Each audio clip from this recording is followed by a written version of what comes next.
Little Rose of Sharon, a story of self-sacrifice, written by Nan Gurley and illustrated by TIm Jonke. Spring came to the newly made world, and every day a certain little rose grew taller and more beautiful. Surely the Creator will be proud of me, she hoped, as the color deepened in her petals. The little rose watched as the hills and valley of Sharon came to life. Daffodils grew on the hillside, almond trees bloomed full and white, and the sweet smell of myrtle blossoms filled the air.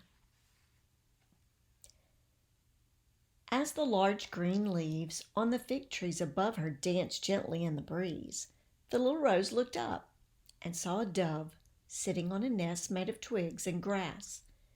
Inside the nest was a tiny white egg.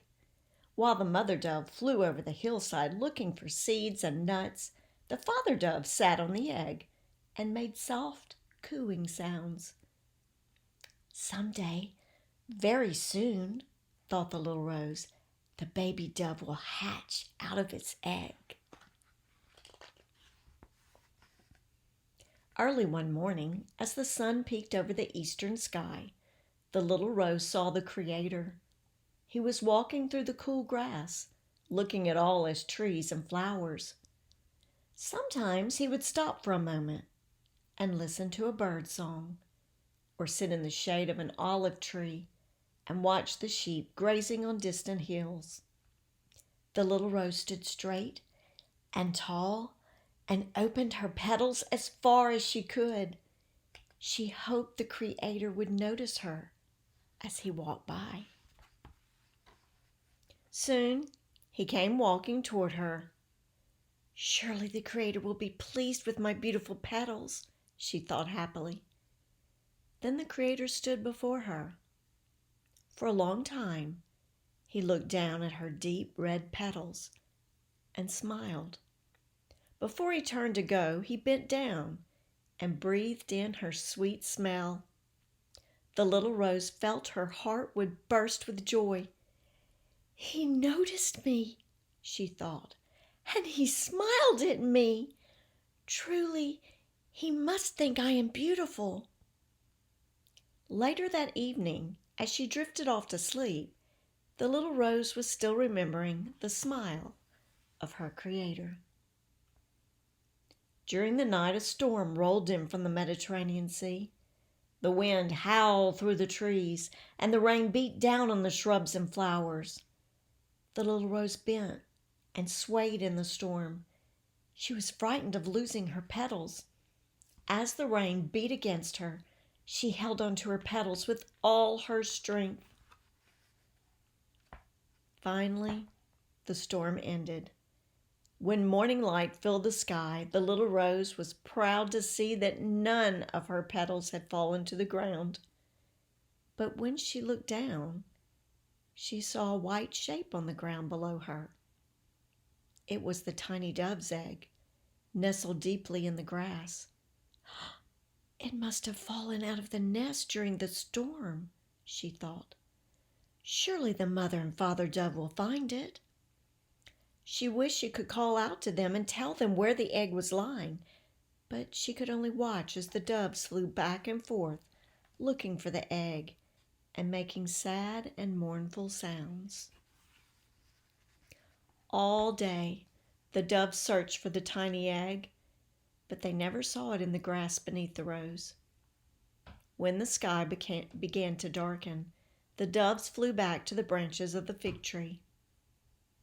If the egg is not kept warm, the baby dove inside will die, thought the little rose as the cool evening breeze began to blow.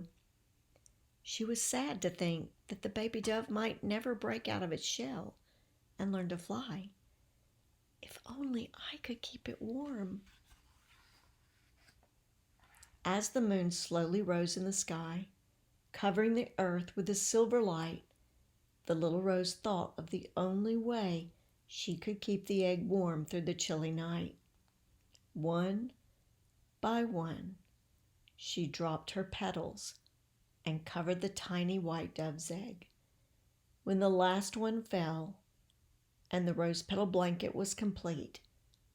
The little rose fell asleep to the mournful cooing of the doves. Early the next morning, the little rose was awakened by tiny chirping sounds. What could it be? She wondered.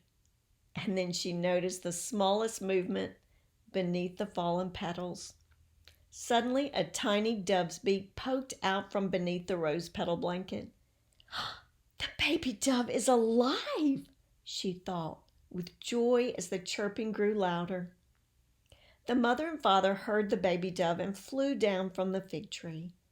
The little rose watched as they lifted their baby from the rose petals and carried it back to their nest. Later that morning, as the little rose was listening to the gentle cooing of the doves, she saw the Creator walking on the hillside. Oh dear, she thought, I hope he doesn't notice me. Without my petals, I am no longer beautiful. The little rose was so ashamed, she looked down. But when the Creator stood before her, he gently reached out and touched her stem. You have given all you had to save the life of the baby dove, said the Creator. The little rose felt warm inside at the sound of his voice. One day, when my son lives on this earth, he too will give everything he has. The little rose looked up into the gentle eyes of the Creator. Because of the love you have shown for the baby dove, I will call my son the Rose of Sharon, for he too will give everything he has and show the world my love. The Creator tenderly touched her stem once more, and as he walked on through the hillside, the little rose joyfully lifted her face to the warm light of the sun.